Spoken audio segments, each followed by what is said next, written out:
Alright,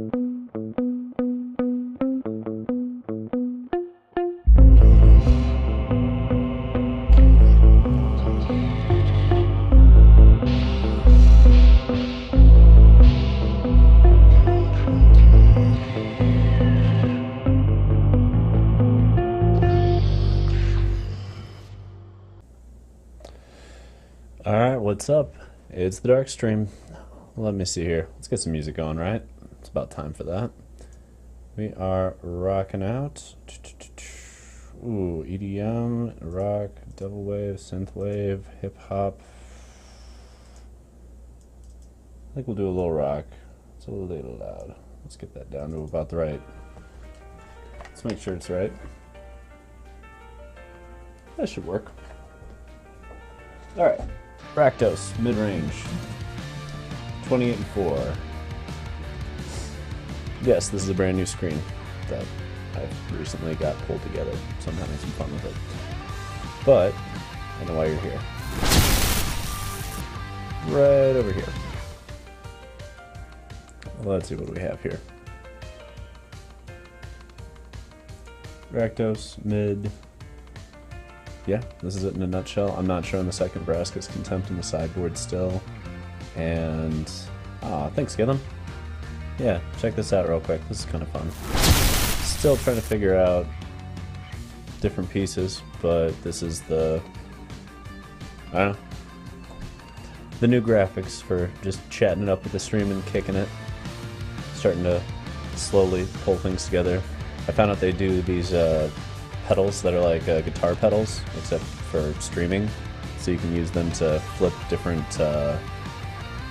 well, you can flip between whatever you want. You can connect any shortcut you want to them, so soon, probably by the end of the week, I'll be, well, by next week, I'll have it so I can click a foot pedal instead of a mouse, and then I don't have to look over here to do anything. I can just click it and boom, transition right between them. Still got a lot of work to do, but slowly but surely we've pulled together the, we pulled together. We'll see. Anyway, we are rocking out. Black, red, Rakdos. Yeah, not sure on the second Vraska's Contempt. Pretty much the rest of this list has been fire, though. We're 28 and 4. We're sitting pretty in the top 500. Yeah, why not? Let's get into it. Let's see if we can crack that top 250. Once you get up here, is rough, but it's kind of nice. You can play against people that are of higher quality than you would normally see otherwise. Ooh, okay, so that chat box needs some work. Good to know. Where is this shit? Yeah, we'll play first. Untapped, what are you doing to me? Get off the screen, Untapped, what are you doing? Okay.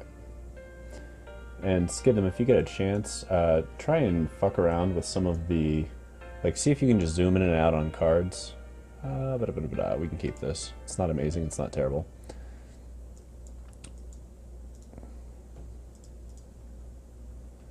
What are we playing against? What in the tits is this?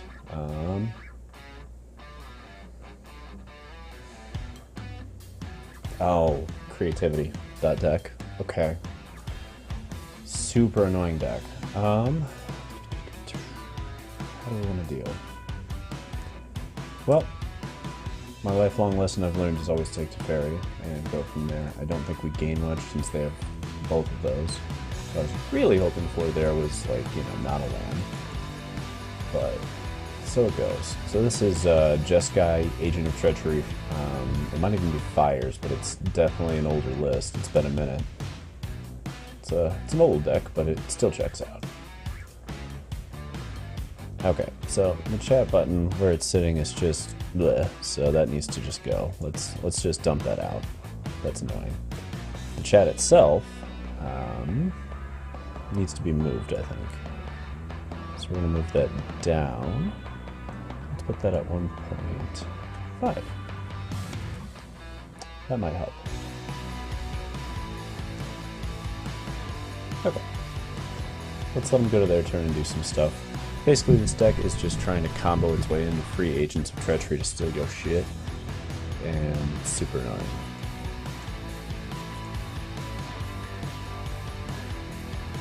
Yay, we got one. Alright. Let's get it on.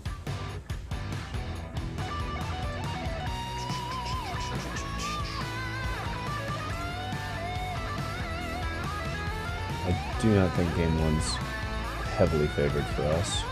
They just go bigger, and we didn't really come out swinging, which you kind of have to do in this matchup. It's far from over, but these are the things I think about. Little 1-1 action there. Little wedding announcement to get another 1-1. Yep. The card is hella good when you're trying to do very specific things. Ooh, a march.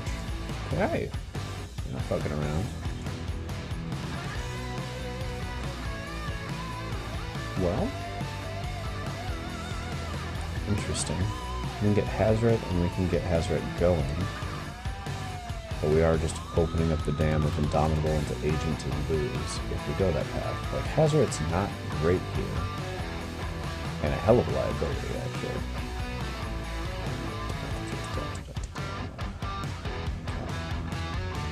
Just a rough matchup. There aren't good ways through this match. Especially... ugly. Okay. Let's think how to win. How do we get through them? Step 1, pass the turn. Yeah. I was hoping to see a Chandra, something we could play a little bit harder with. Yes. Attack with 2, you get to draw a card. The engine's online. Wedding Announcement is just such high value against a Rakdos deck that's trying to grind you out on value. Like it does exactly what every Rakdos deck fears.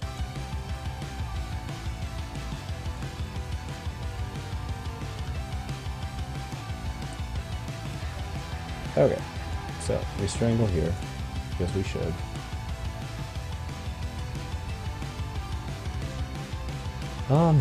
Let's see, what are the odds they combo off and we can do anything about it? We can't really do much about it anyway at this point, so... They've got 2 creatures, we've got 1 removal spell. As you can see, the math doesn't exactly add up, and 1 agent versus 2 isn't that much of a difference, frankly. They've got the combo pieces, they've got them. We need to apply some pressure here.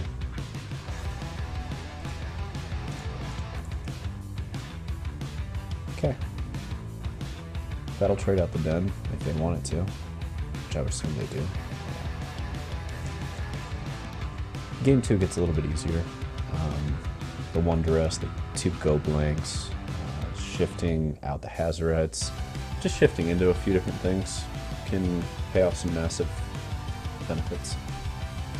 Like right here, if they have Indomitable Creativity, they get to Creativity for 3.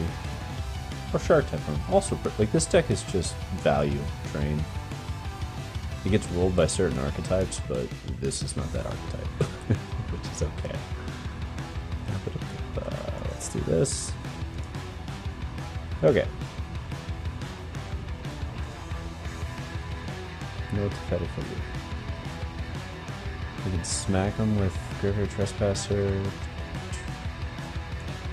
Well, this is the part where we hope to see them make a lot of mistakes and draw nothing but lands.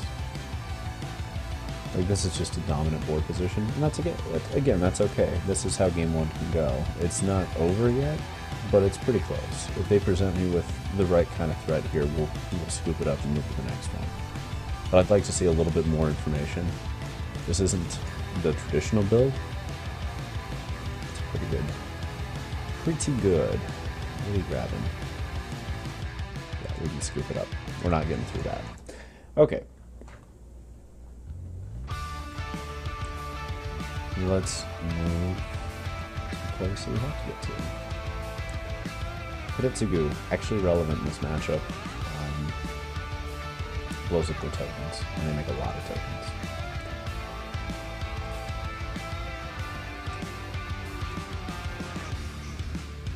I also have Bone Crushers in this matchup. Okay, Hazoret, really not great. Angerat's pretty good, it can actually soft block him if you get far enough along in the game. That is pretty trash. Strangle's also pretty trash here. We need the fatal pushes as much as I hate them. But Croak's not at an all-time high, especially with the Tetsugas coming in. I think the right play here is weirdly getting rid of Fables. I know that always sounds wrong, but they don't play well with Tetsugas, and we don't need to do a whole lot to mess with that. Like, we need the early pressure. Do we just do the meat hook number 2? How good is meat hook against them? It's always a question, right?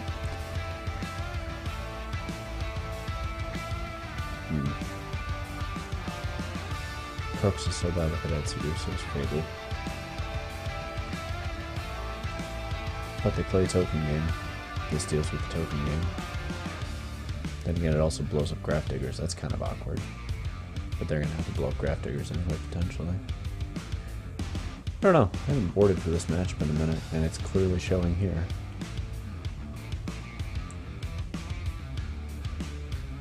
What are we trying to do? Let's play one Fable. Miser's Fable isn't going to kill us.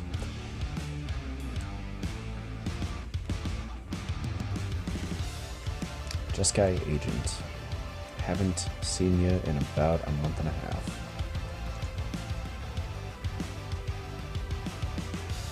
We can keep this. We get going quickly.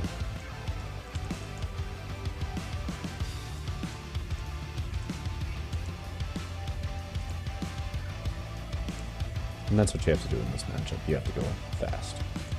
Apply pressure, force them to continually make bad trades as they try to... Yeah, see, they have the awkward mana base, we don't. Let's do a little bit of this. How bad does next turn look? Super annoying is how it looks. Okay. Well, we're not doing this shit.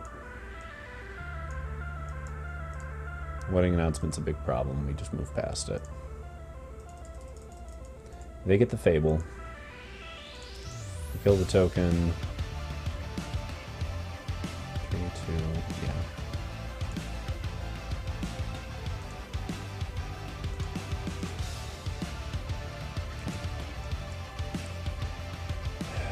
No blink yet. It's a little early. It's a little early.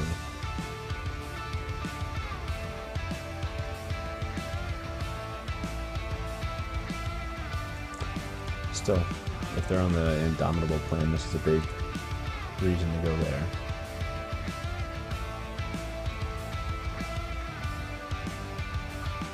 What they do here will dictate a lot of what we do. Okay. No extra mana. They're gonna have to play us straight up.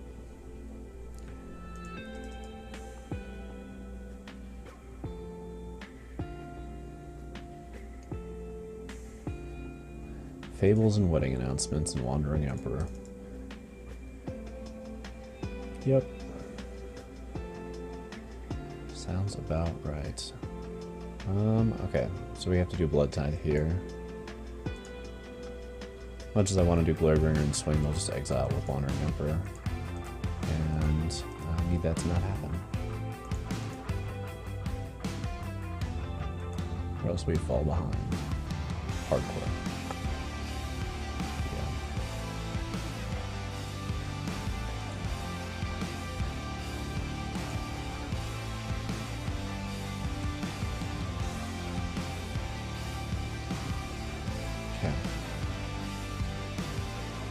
So, that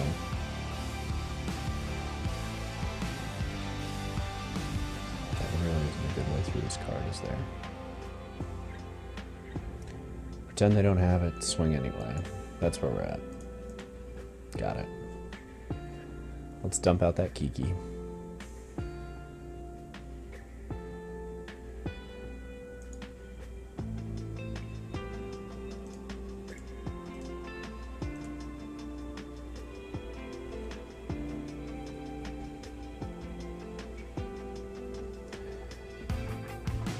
There's the Wandering. Yep. Do a little exile action. as predicted. Oh, they're going the other way. Okay. Means they don't have Indomitable, otherwise they do it the other way around, take the extra 3 points and not worry about it.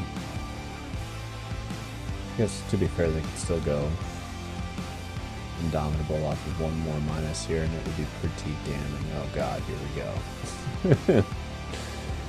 Yup. This deck is set up for nothing but value into a combo. Yeah, it's potent. I don't know why it's playing the blue outside of the agents and whether or not you actually need... I mean, like, Shark Typhoon, sure. Is Mari really? Yeah, I think we're going to get our ass handed to us here. Are they taking the Lance? Nope, okay. Pretty potent. Getting our ass handed to us by Agent of Treachery.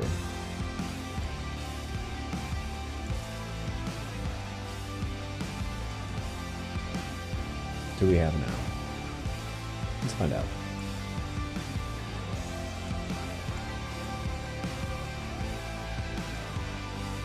Well, you're definitely not enough. No. Okay. Well, we'll start at 0-1 against this Jeskai agent.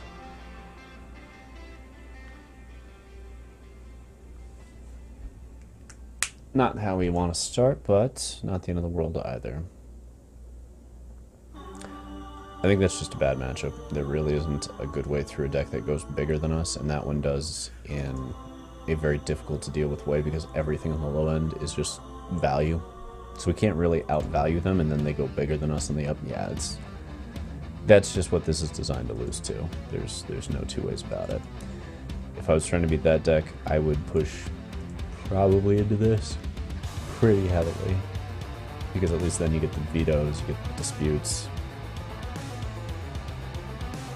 Yeah. This would be closer to where I would go, and I would still want to mess with some of the options on this a little bit more. But let's run Rakdos for a little bit longer and see. I mean, if the format has shifted to deal with the incoming Rakdos players based on how we've done, that's fine. That just means we gotta shift over to a different thing. It's not a call, right? How these things always go. I feel like I need to get something that tracks win-losses. I just want something elegant, and so far I haven't seen anything elegant as like a widget, you know what I mean? Instead of having to manually type in like 0, 1 or any of that shit. There's got to be a widget. Or somebody can make one, I don't know. I figure if Untapped GG can pull all of this data, somebody can make a widget that just literally keeps track of win-losses on screen. Wins and losses on screen.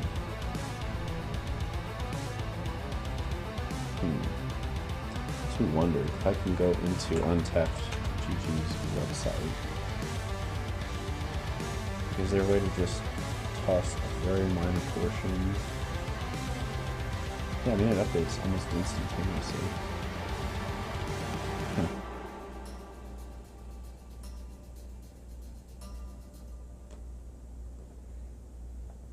Nope. Rob cards. Cool. Let's play some Magic Rob cards. I'm not going to do way too much about the card here. Yeah, I'll take the Hazret. 9 times out of 10. Yeep.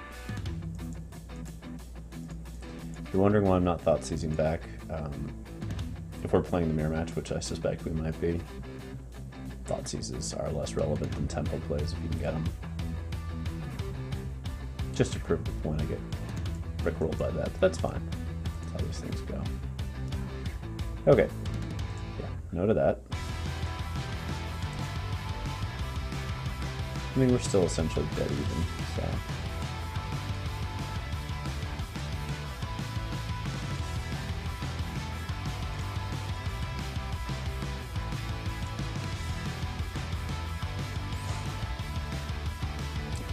yes.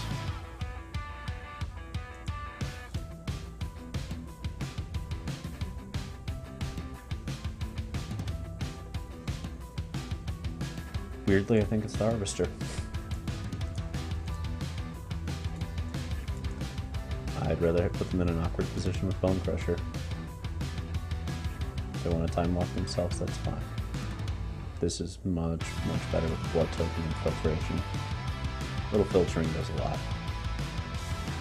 Oh, fuck off. What a top deck.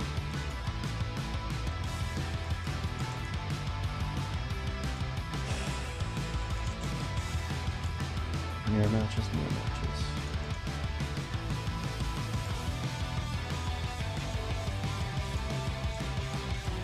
I'm really curious how many mirrors I've played. It's gotta be a lot. Let's see. 11. Okay, so it's the 12th mirror. Aren't you spicy? Unfortunately, you don't do the thing you need to do here.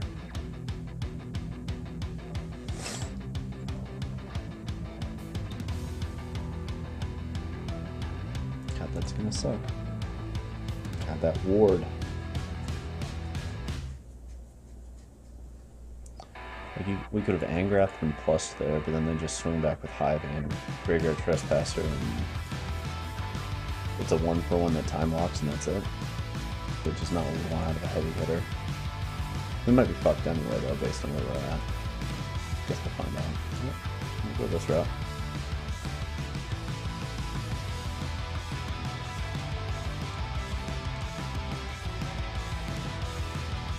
Oh yes, we'll discard the card. You get the Bone Crusher out Angrath, and then play Bone Crusher. Well, at least there's stuff to grab. Just one, Jesus. Oh, 2. There we go. Let's get some life. You. Let's bring the tunes down a little bit. There's not really an easy way to bring the mic up, so tunes go down.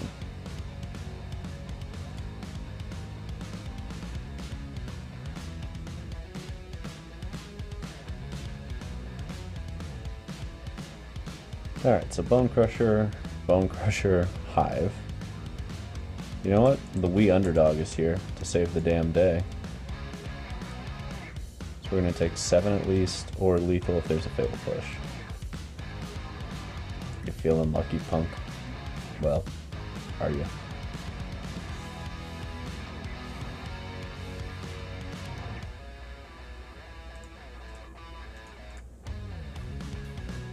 Hello, Sharpie Marker.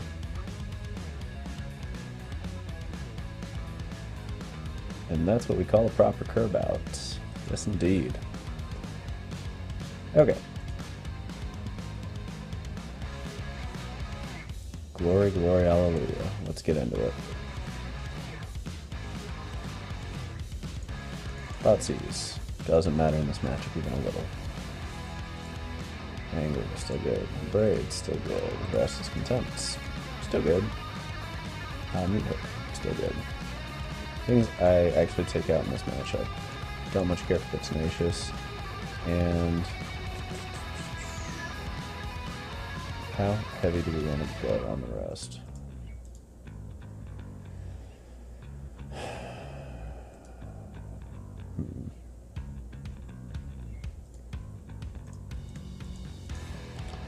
Well, we're on the play. Let's go for value.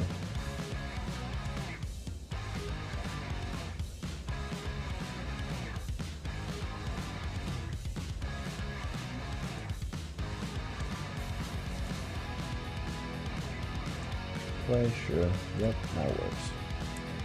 So, Lord Skillum on the sound, do you want it up any more than this, or is this like peak where it goes? And after this, no mas.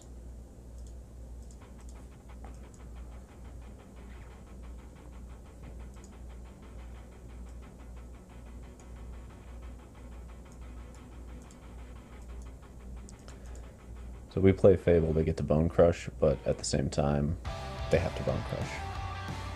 So they do the Bone Crush, There we are. This is about right? Okay. I've gone back and forth on a few different iterations of this. Let's trade Bone Crushers. Don't think I love push here.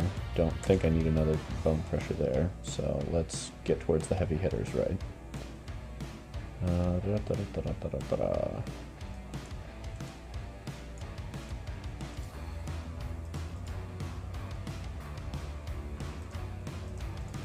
We'll save the other Bone Crusher. That's why it's untapped, is in case we need to do another Bone Crusher. Like, the life loss early on is usually less relevant than not having the ability to double spell. Okay.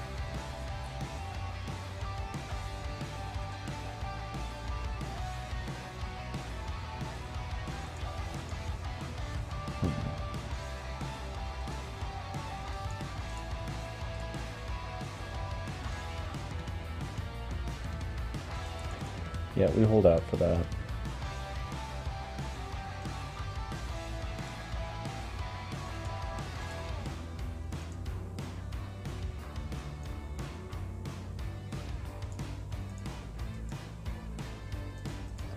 It is nice, Rob cards. It's very nice.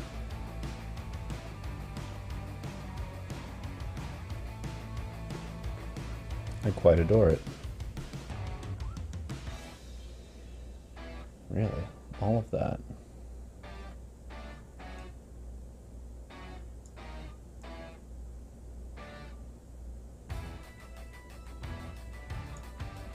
Very, very tempted.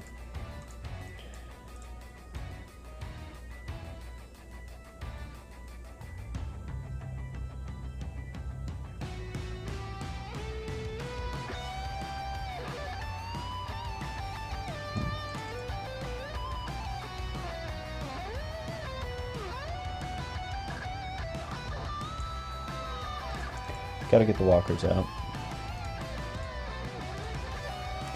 Okay, much as I want to copy Bone Crusher and get the extra 2 points here, we want to hold up Fatal Push for down the Bugbear.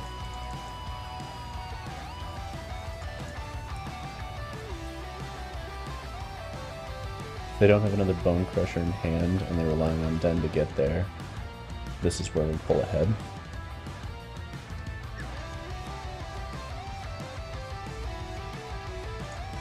Okay, they left in Thoughtseize.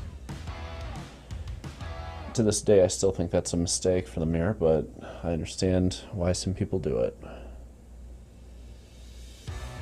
Okay. Yep.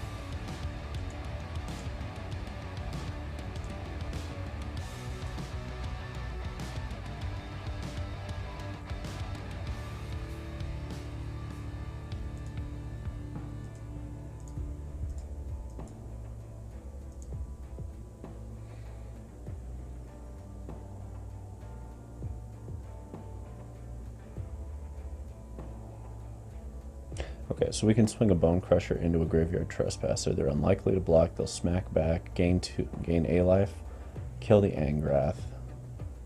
We can at least stop the life gain with that.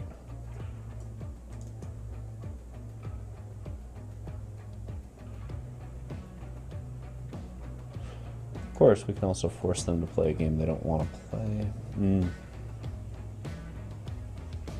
Graveyard Trespasser, such a beast here. Like, Fatal Push isn't going to stop this slaughter. Yes, Rob cards. I'm aware it's my go.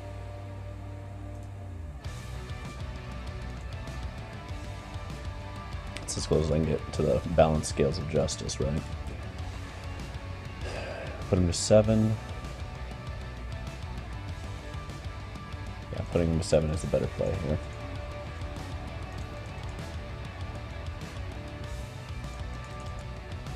They can have the Angrath. It was going to be damn near impossible to stop that.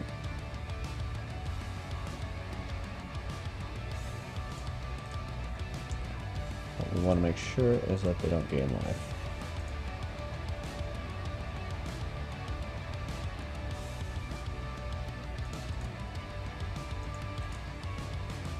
And they're going to turn on Revolts, which means the Bone Crusher gets killed.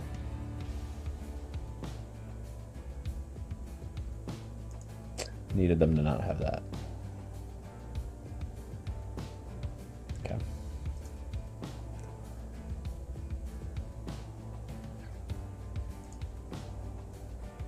Okay.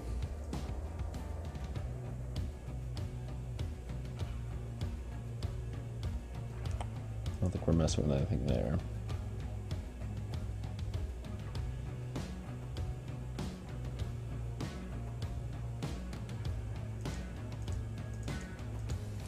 See what the blocking pattern looks like. Cool. We're good with that.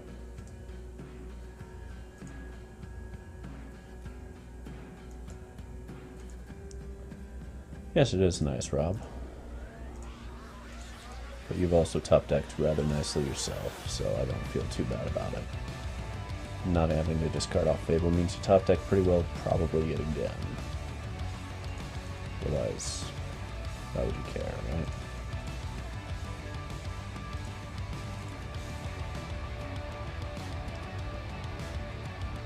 Since we have Tack and Nemo, we don't care about Rangrath being great. We're just trying to bump up the hearse so that it's got an inevitability factor to it. We will block there, though.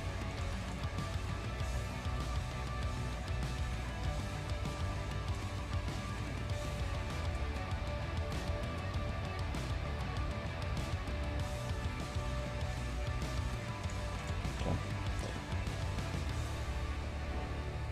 Can the hearse get there? That's going to be the question, right?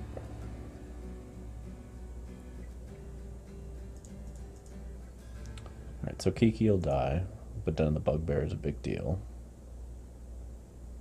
We have a ton of top decks that are super live.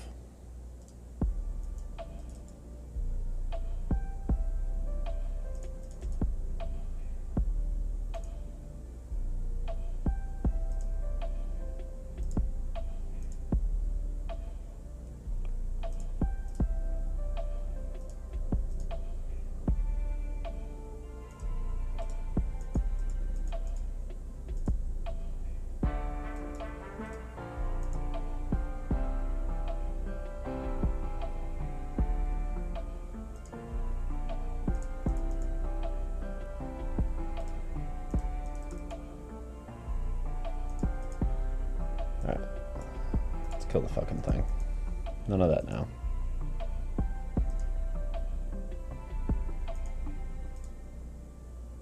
That was definitely a dumb move, unless you have Fatal Push in hand. So we're going to assume Fatal Push in hand. But either way, we're holding lethals, so they have to respect it. And you know what? Let's make them prove it, right? We've got everything out of their grave we need to. Let's make you have Fatal Push right here and now.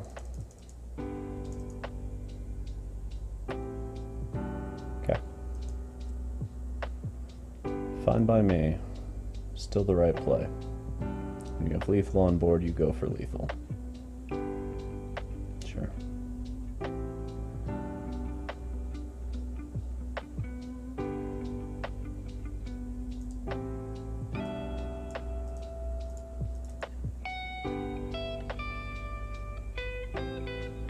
And to clarify to our viewing audience, having unlicensed hearse would not have stopped that. You're a turn too late. Do we have a recourse here? We can stay alive for one more turn if they have nothing. Okay, so we do that.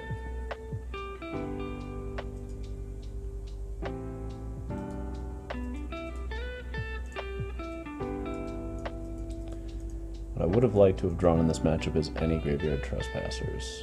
That would have been nice. In the absence of that, what I need is them not to have that as well. Yeah.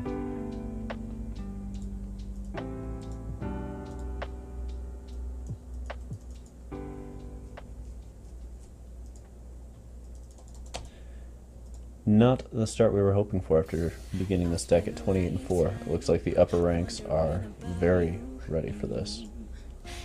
Okay. Well, let's take a look at the deck in general now that we're at 28-6. What do we need to shift now that we're at the top ranks in Mythic? Because the metagame's different. I don't know that this is as relevant to have the second copy of. We need haymakers, things that are going to do a little bit more.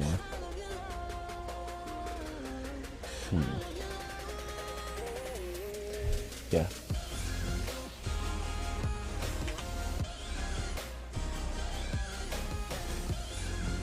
Sometimes you just need more glory. And Glorybringer is really good in this matchup. Angers would have been good in a number of spots. The Meat Hook would have been good in a number of spots.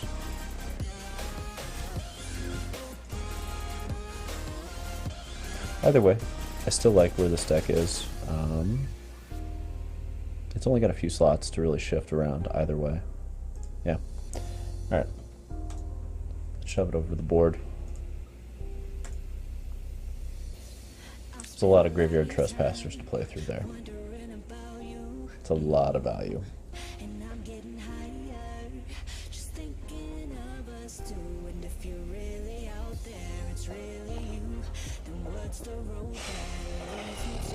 Time to get a W. Definitely time to have a W. Appreciate B. Periat for the follow, by the way. Came in a little early. Didn't quite have the stream rolling. But we're up. We're running. We're losing in front of a massive audience of 6. It's alright. Some days go like this. You gotta learn lessons from the losses. What we saw there is that round 1 we had the Jeskai agent deck. Bad matchup. There's nothing to be done about that. I've known that's a bad matchup for a month and a half. The reason Rakdos has done so well lately is that that match kind of got blown out by a few different things. Hey, what's up, MTG Joe? Thank you for the follow. Appreciate you. I mean, Rakdos Midrange rises when decks like Jeskai just can't get it done because there are decks that are going under them, like Mono Blue Spirits rolls that deck. Not even close. And typically speaking, Mono Red does too. So you have these aggro decks that kind of balance out the decks that go bigger than Rakdos. But think of Rakdos Midrange like Jund in the old school Modern, and think of those agent decks like Tron. Can you beat them? Occasionally. Is your percentage high? Fuck no. It's like 20%. It's really, really bad. It's kind of like some decks get auto wins against different archetypes, and on any given Sunday, welcome to the meta, right? The mirror loss is more concerning. It makes me wonder about the sideboarding strategy. Always before we said we take out the Thoughtseizes because the general way in which the cards are pulled together in each deck in a mirror is such that there's value in every card, right? So if you Thoughtseize out one card, you're kind of just taking time off to do very little. Because they can just top deck another one, and or they should just have like 3 other cards that are also Thoughtseize targets you wish you could take. Like, there's just too many targets. Ah, fuck, SilentThought again. Bet they're still in the Jeskai thing. Plaguecrafter is there first and foremost because Dream Trawler is a goddamn nightmare. And you have to have answers for that. If you've played any amount of blue-white Gandalf, as I call it, or blue-white Control, we can keep this. Then you need Plaguecrafters for that. Angrath's Rampage is also there because Dream Trawler will roll Rakdos decks on its own. Like, literally, by itself, does not need help. It will roll you. Had it happen a lot. When I was playing out in the top 4 of the Open, the DGen Open for Explorer, I learned that lesson. I mean, I narrowly lost. I was playing blue-white Gandalf against Rakdos, and I had Dream Trawler, and we took it to 3 games, and I narrowly lost on the back. Let's see, push this there. On the back of double removal spell. That individual did not have a Plaguecrafter, but they did have removal off the top to stay in it, and otherwise they were donezo. So that kind of gives you an idea of how strong that strategy can be. Strangle. Okay. What do we want to do? Like, I want to dump out all these extra hives because they're not really doing what I'm trying to do here. Yeah. All right. Let's see what we're playing up against here. Indomitable, yep, makes sense. March, probably going to happen. Fables, annoying but manageable, so we push here, take a little bit more there, and dump Blood Tithe into play.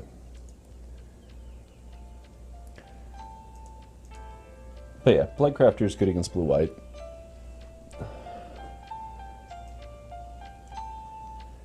Right, right.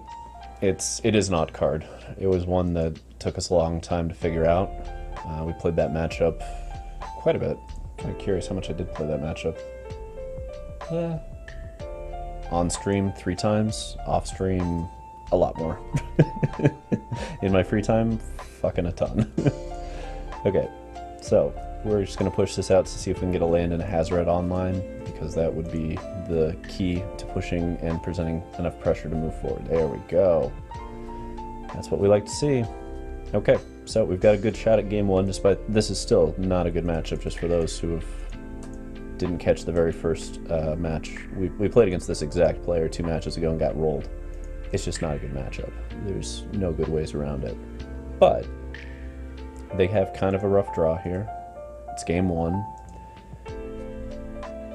And we're knocking down the door with Kiki and Hazoret, along with the ability to top deck into some relevant stuff pretty quickly. Like, can you imagine how amazing it'll feel if we top deck a Glorybringer? You know what I'm saying?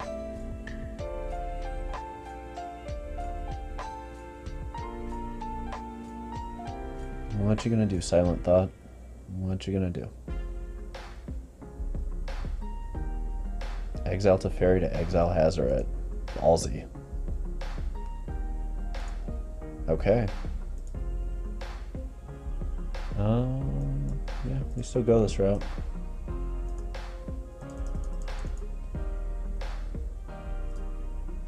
Just in case.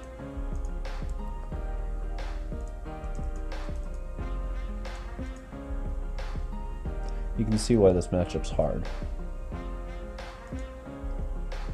Just value train after value train, you know what I mean? There's not a good way through this stuff. Okay. Yes, we're doing this. We need to keep them off mana, and also so we can do things like this, where we present quite an issue for them. Got to set yourself up for the top decks that give you the ability to win quickly, like literally next turn if they don't have anything to do here.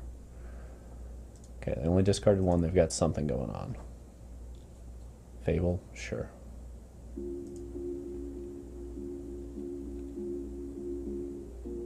Glorybringer gets it done? I think so. That's a better question, actually. Oh, yeah.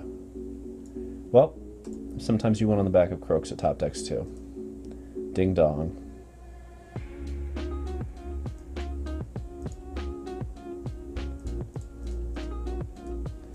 And that is game fucking 1 in a nutshell. Okay, still not a great matchup, but let's see if we can get vengeance. Go blanks, yes. Duress, yes. We need pressure. We need to keep Indomitable at bay. We need haste. Haste is very good here. Meat Hook, not doing enough. Rampage, not really doing enough, and also doing it at sorcery speed is rough. I think we may have misboarded this the first time around. Engrath, again, I think we are just the aggro here, and we need to push that momentum, that tempo as hard as we can. We'll keep the Croxa. We'll dump out the Heartless Act. We'll keep the Fatal Pushes and Strangle. We want cheap, efficient removal against them. 2 cards. 2 cards. Okay. Chandra's kind of risky here. And so is Hazoret. Hazoret's not at its peak. The question is, do we want the Chandra more than the 1 Strangle? Probably. We want to be able to get into Glorybringer, and that's a slightly better way to go there. We're a little heavy on 3 drops. Is what it is. We are the aggro. We need to present like the aggro. If you're wondering why Hazoret goes away, it's there to win the grindy mirrors against you know, other Rakdos decks, and it does not do well against decks filled with Fables and Wedding Announcements to just keep it at bay until they can agent, grab it, and if they agent into it, oh god, it gets bad for us real quick. Alright, let's start with turn 1 Thoughtseize. Like Richard Garfield fucking intended, right? Okay. How hard do I want to go on this? Has the anger of the gods. No. We don't let the combo stand. That's thing 1 here. If they want to go into Angerland, not a big deal. They can anger 1 for 1 here, or they can get their Wedding Announcement out, and we will start loading up the board with them. Because I'll dump a Fable into an anger here. That's fine by me. Depending on what they do, though.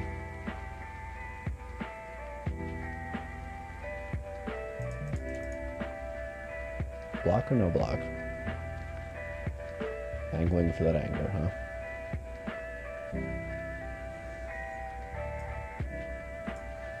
Okay, so if we dump Fable or Graveyard, it auto-angers, but we have to get the anger out. Like, we have to get there.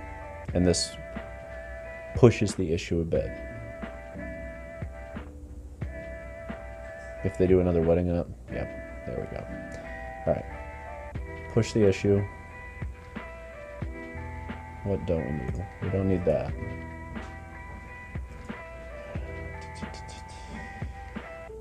He's good enough. We have to dig to the Glorybringers, I think, a little bit.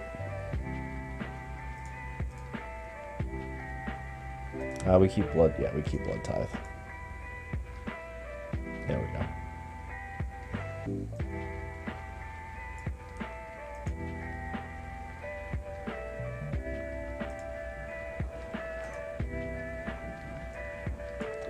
Just like we drew it up. Okay, so they have many live top decks in the form of Indomitables, but outside of that, we might be able to put up enough pressure to get through.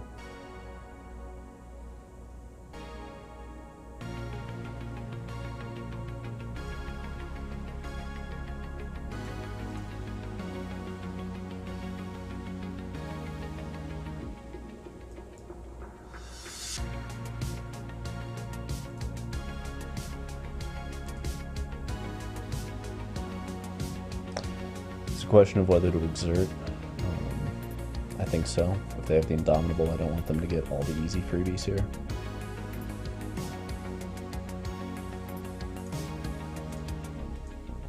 And knocking off these 2/2s is somewhat important. Also, they have things like Teferi. We just need to force the issue. So right now we can, if they leave Kiki alone, go Blood Tithe and just begin that process. Oh, holy shit. Okay. Not good. Well, what you gonna do?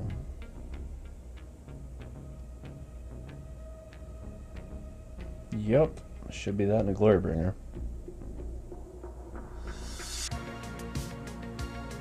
Really? Alright, because it's a 3/3 because Wedding Announcement. I was like, shit, we need to get out of the Bone Crusher. Not so much. Yeah. And that is how they steal it on back. Second Indomitable comes off the top, beats the statistical odds, and smacks us in the fucking teeth. Alright, can we steal Uno game? That is the question here. Just need one.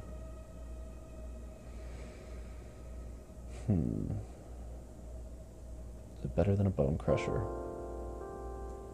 Maybe, maybe not. I don't think so. Let's see if we can steal one. Game 3 on the play against what is essentially the Tron to this Rakdos mid-match. This isn't ideal, but we will keep it. It still lands and spells. It's a little awkward, but that helps.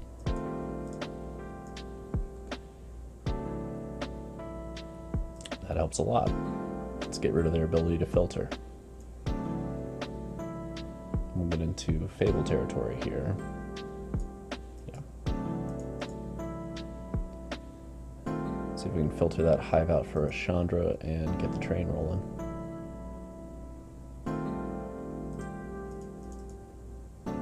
Yep.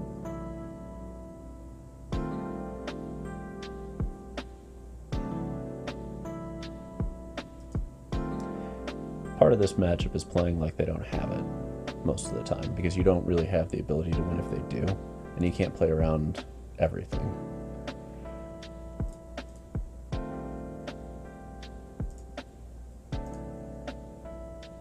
Yeah. Okay. We'll go into another Fable here. We need to hit lands. Also forcing them to 1-for-1 removal and keep our Graveyard Trespassers where they are is not too shabby. Yep.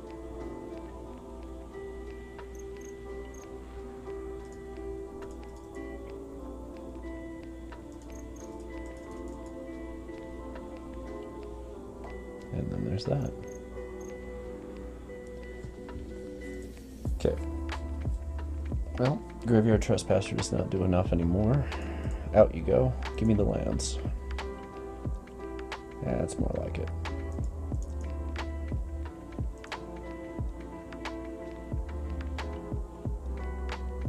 Totally fine with that.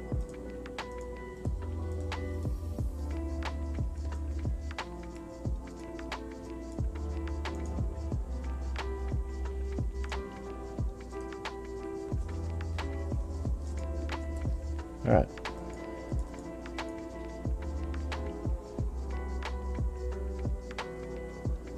So we can Glorybringer and copy it, I believe, here. That's not the best board playing against us. I think that's just a little bit of inexperience. So I get to Abrade the Kiki. Yep.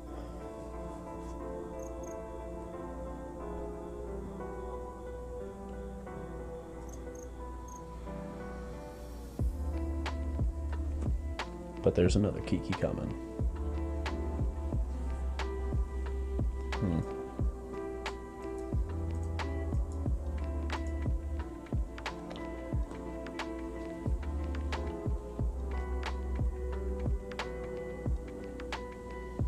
Let's see.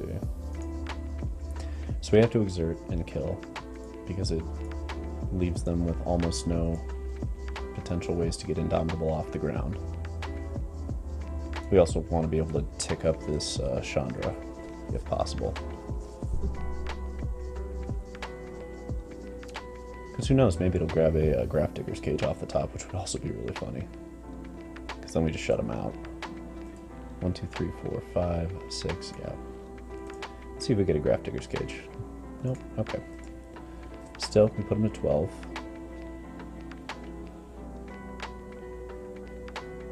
What are they going to do is the question.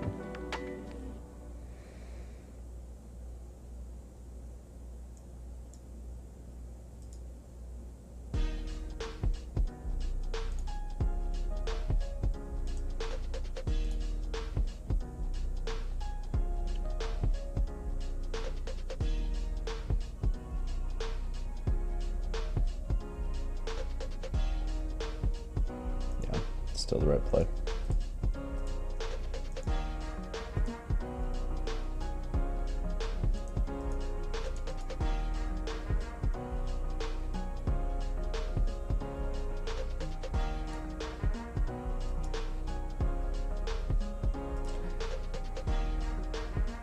Let's limit their options a little bit more.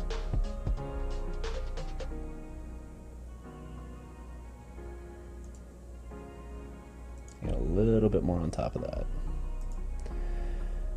Okay, not in a bad position to get the revenge match here.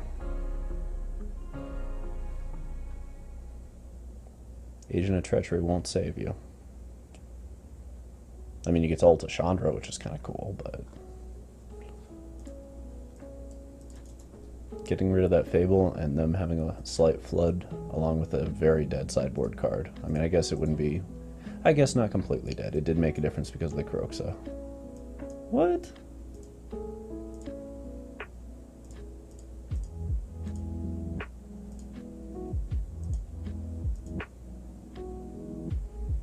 Okay, that was spicy.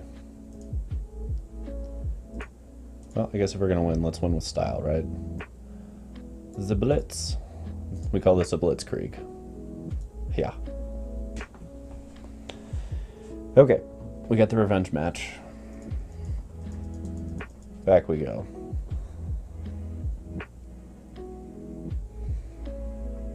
Really don't want to keep playing that matchup over and over again, though. That's not an ideal one, to say the least.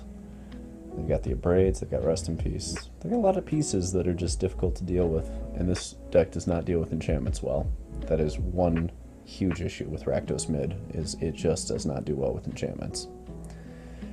For those of you lurking, having a good time, feel free to shout out if you've got questions, you've got pieces you are curious about. That's what we're here for, chat. That's what we're here for. I'll accept personal questions as well. Alright.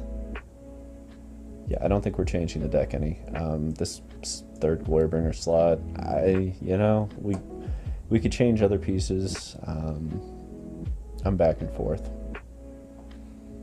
There's always the argument of, like, do you want more Duresses, more Graph Diggers, Cages? You know, the one Graph Diggers has always felt pretty strong, and once you do more than that, it gets redundant and not in a good way, in a very dead way. So I like having the Miser's Copy. Do we go into anything else? Not really. This is somewhat set up for a metagame in which we expect to see a lot of Cat Oven, because I hate Cat Oven. So I set it up to roll that on the post-board games, knowing that we're probably going to have problems with game one. Player 134453. Alright. Don't play Agent of Treachery. That would be nice. I'm intrigued by this. Okay. Well, if they're going to do that, we're definitely turn one Thoughtseizing. This is not an aggro deck. It's very much not an aggro deck. Okay. Down goes Lucky Clover. No luck of the Irish there. Yep, that's a card. Next up. Yeah. No to the Giants. Okay. Now you've got to play a weird aggro version of your deck. I'm semi-comfortable with that.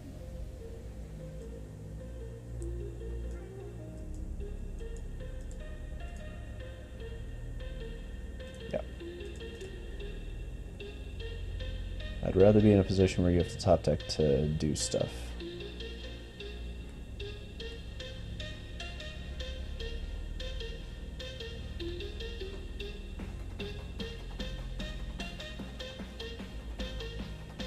Just holding a Brazen Borrower or something, maybe. Okay, no, they are going for it. What's the play here? Greater Hinge. That is a problem. That is a very, very big problem. We're not going to stop it. Okay, if we can't stop it, what can we do to mitigate? What's the path through? I think we have to hit land drops. Graveyard Trespasser doesn't do enough here. Kroxa doesn't really matter, so we can dump it out. Come on, lands. Alright.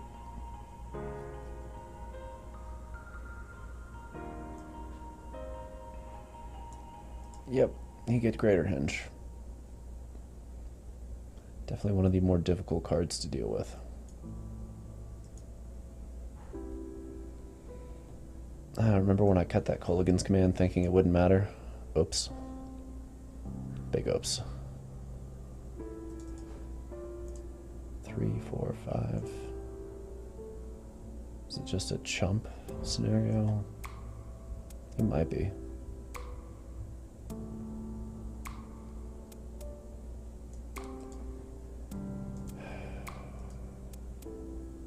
see, we're not winning a race here.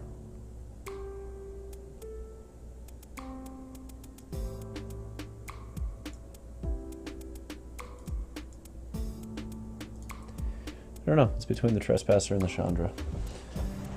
The Chandra is very risky.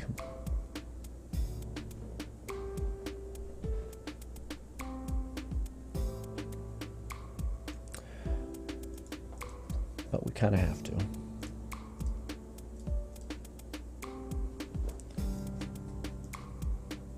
Yeah, no, we're not swinging. We're just trying to keep Lovestruck at bay while we figure out solutions. While they draw a million cards in game life. Such a powerful card. Bet a minute. Definitely bet a minute. So we're seeing a lot of archetypes that are starting to just go bigger than Rakdos. So I think everyone's had enough of Rakdos is kind of the vibe I'm getting from all this.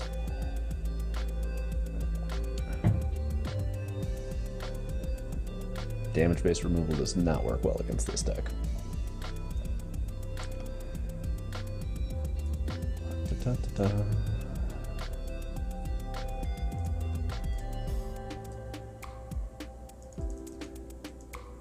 Doesn't get to swing, but we do get to dump it off the battlefield.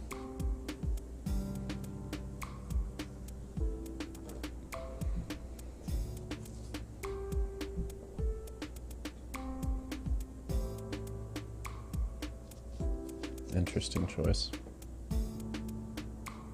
Very interesting choice.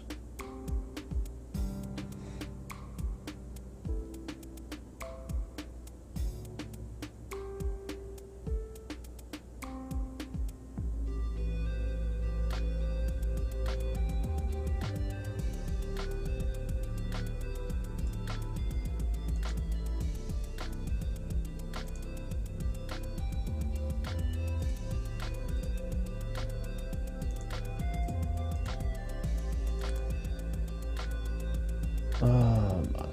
Alright.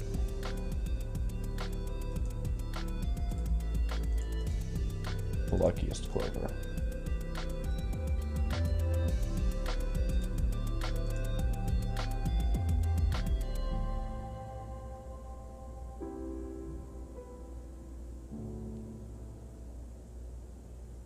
Just going a little bit bigger.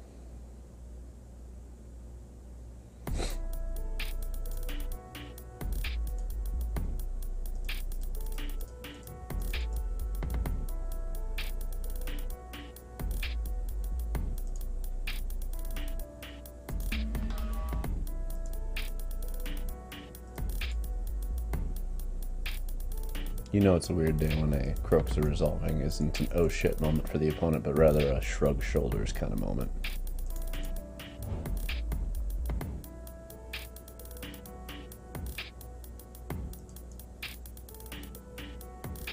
Okay, we can call it on that. They've got the engines down.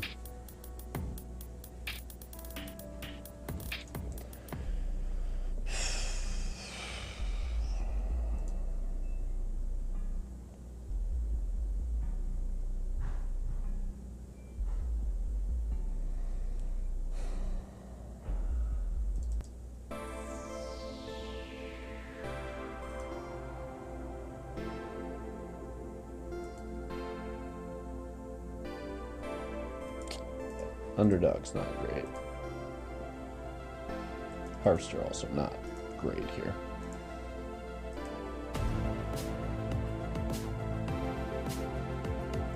Duress and Go Blank really don't do enough either.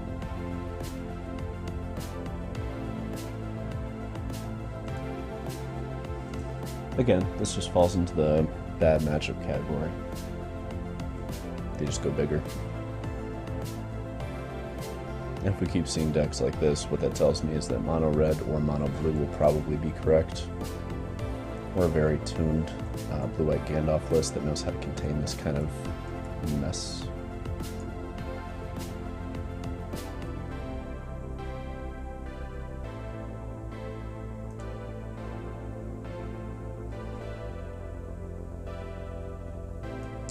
Oh look, you played the thing I thought you would. Alright. Off you go.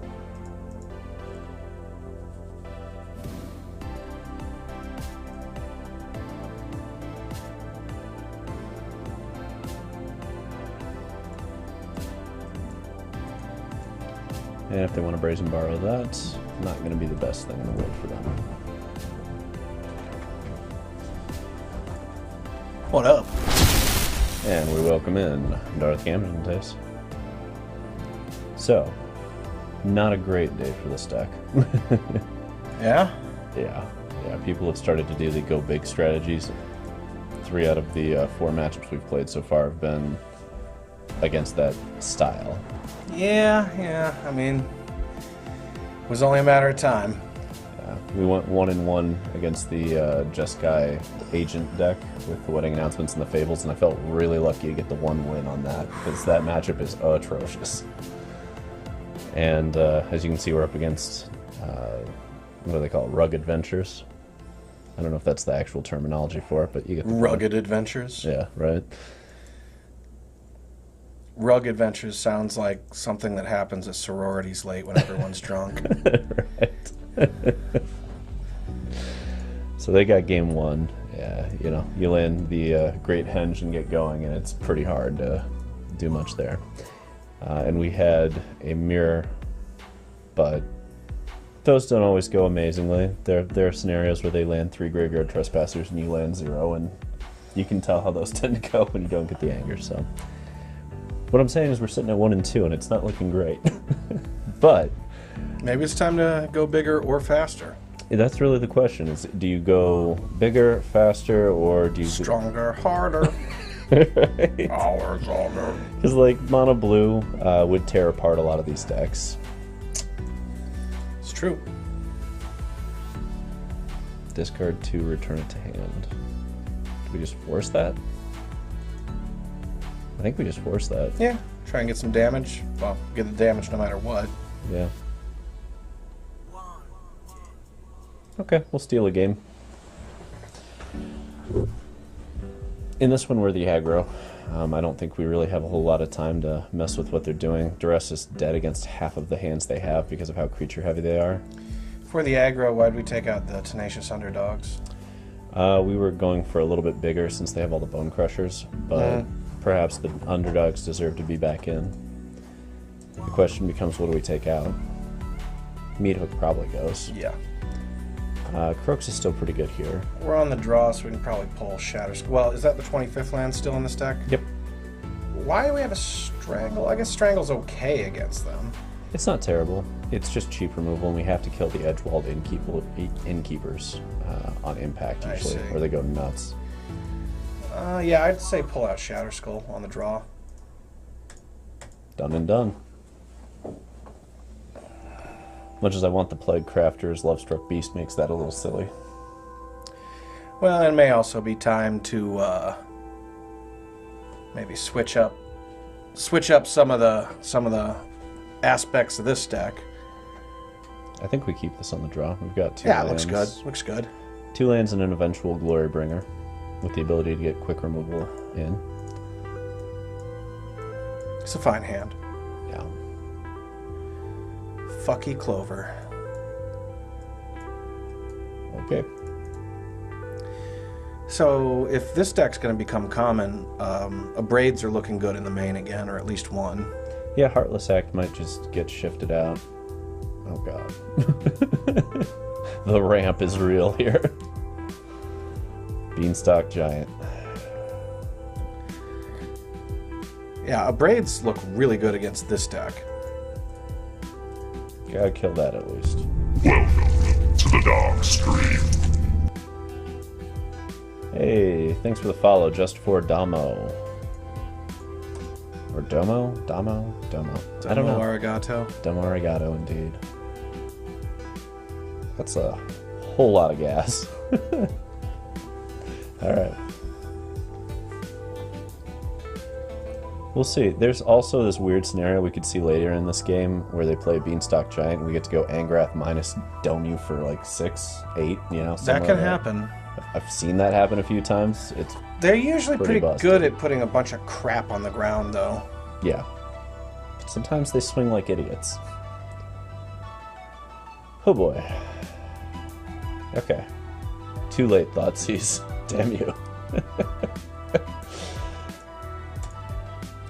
What are you thinking here? We're sitting pretty rough. I like attacking. Seeing what they do. Yeah, if they only block with 2, we can Bone Crush one of them.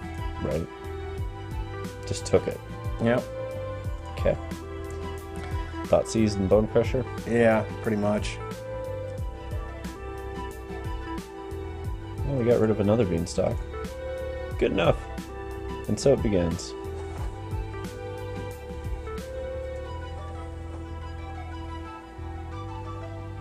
So if we block, they get to do Bone Crush to kill the whole board, so we just take 4 here, I think. Yeah. If they want to kill this, they get to double target it and deal 4 damage to themselves, which would be kind of ideal.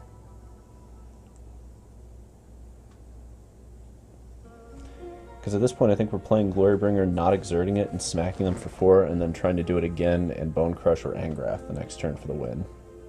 And that's like our out to this matchup. But it's not a great one because they've almost got us dead on board. So, Glorybringer, smack them, leave back Bone Crusher, do a chump block next turn, Glorybringer again, and then Bone Crusher stomp their dome to win.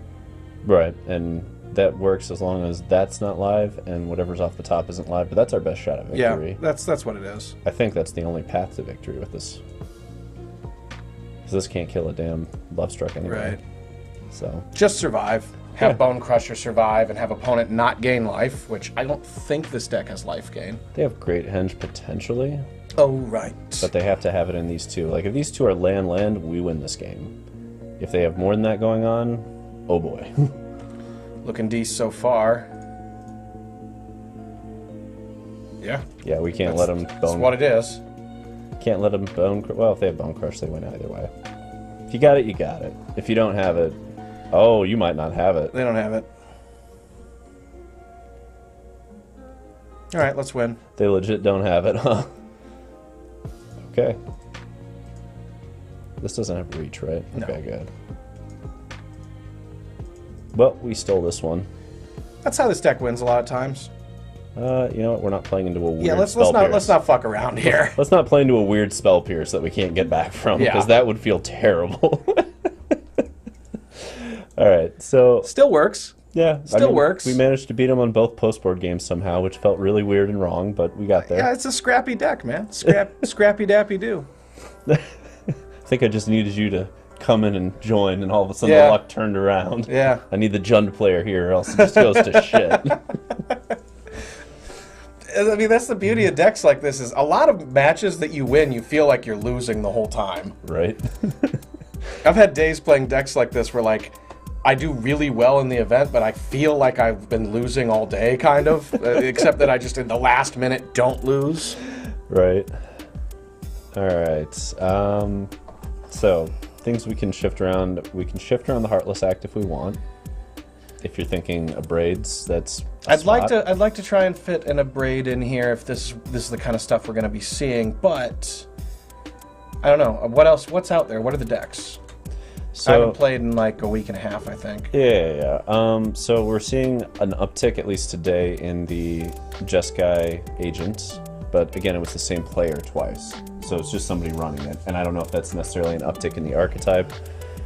This Temur Adventures, hadn't seen that in a minute, and then we played the Mirror, and we lost that one, but that one felt like we were playing almost an exact copy of each other's deck, and sometimes they draw better, bro. Kind of vibes, you know?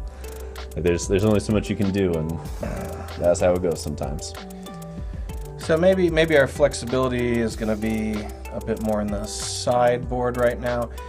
We definitely have a slot here potentially. This was just in case we wanted the third for the Mirror. I've had that as the second Vraska's Contempt, as the first Extinction event, as a Glorybringer, as a second Hazoret, as a Sorin. I've had it as a lot of shit at this point. Oh yeah, my list is a bit different from this right now. Yeah, and I've seen an uptick in the Oven decks, which is why we have the 2 Hidetsugu plus the Anger. I'm down for that part. I think we're at a place though where Hazoret is not remotely as good as it was before. Okay. And I'm running a Sorin in that spot. Sure.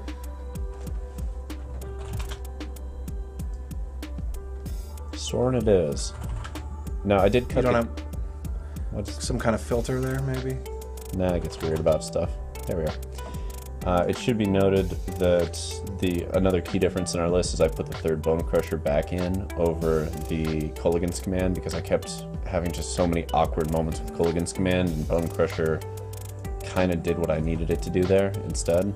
The amount of grave hate was enough that I wanted to go this route, basically, where we had more threats and ways to trade with fellow. I think you were playing the K command different, because for me, the pull something back from the graveyard is like the backup plan. It's in there to destroy artifacts primarily and give you more value. Well, we can do that because you're trying to go with the Abrade route anyway, right? So that gives us that. Yeah, the primary, when I put it in the deck, the primary purpose was to have an out to artifacts that could do other shit. Like the discard is almost always useful. The pull something back is usually useful. Sure. The 2 damage can be useful. So it's if 2 modes of K command are good, I leave it in. But usually it requires, for me to leave that in post sideboard, it tends to require opponent to have artifacts. That's a fair point. Or to be a deck that's like playing small creatures and you want to clear their hand out. You know, like humans, for example. That's fine there because it can kill a lot of their creatures and get a card out of their hand. Sure. And it'd be like a 2-for-1 removal piece. Sure. But like, for example, I take it out in the mirror match because it doesn't do enough there. It's fine game 1. You can find a place for it. But yeah, it's just another way to have artifact answers in the main deck that can do other shit. And obviously this sideboard is a little skewed for the Cat Oven match. We've got that second Meat Hook, the 2 Hidetsugus, and an Anger. But that matchup, the Priest Oven, I haven't seen it yet today, but that doesn't mean it's not rolling around in the top end of Mythic, because deck's really good. It is incredibly robust and difficult to deal with. I see there's also a Braid there, and there's also Unlicensed Hearse and Grafdigger's Cage. Just a lot of cards. Yeah, yeah. So, are we good with where the main is, or are you still wanting to put an Abrade in? I'm not sure. So, you know, if things are slowing down a bit, maybe the Strangle could switch to an Abrade. Okay. Although being able to go at a Planeswalker sometimes is pretty good. Yeah, it's a question of flexibility and double spelling, right? Yeah, so I really like the Strangle in a world where we see a lot of the mirror match and where we see a lot of Cat Oven and where there's at least a little bit of aggro pressuring us.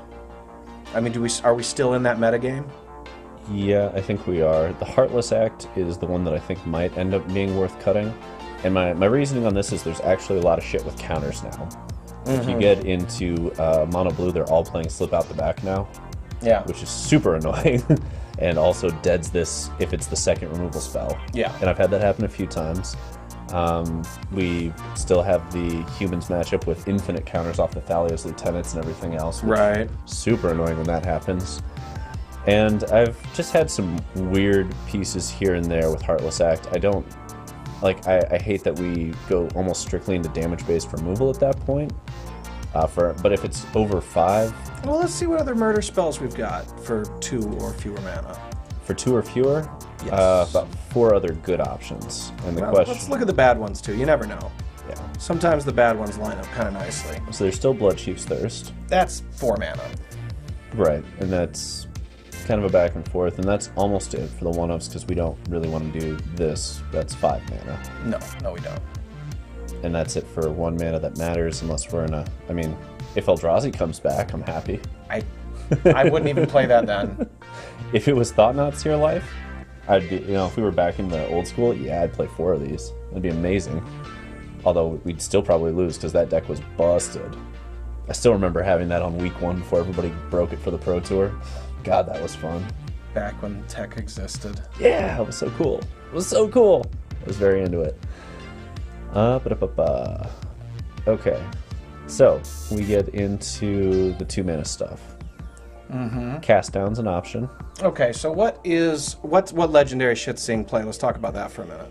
Corvold is a big problem. The Jund Oven deck is scarier to me than the red-black deck tries to go under us, and we can mitigate that. The Jund one goes straight on value with Corvold, and that is why this second sideboard slot has been back and forth on the Vraska's Contempt number 2.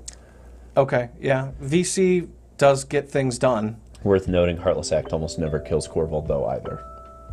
It's got to be, the timing's got to be just perfect, yeah. And they also have to not have a Witch's Oven in play. Right. So it's... So cast down, what other legendary shit is there?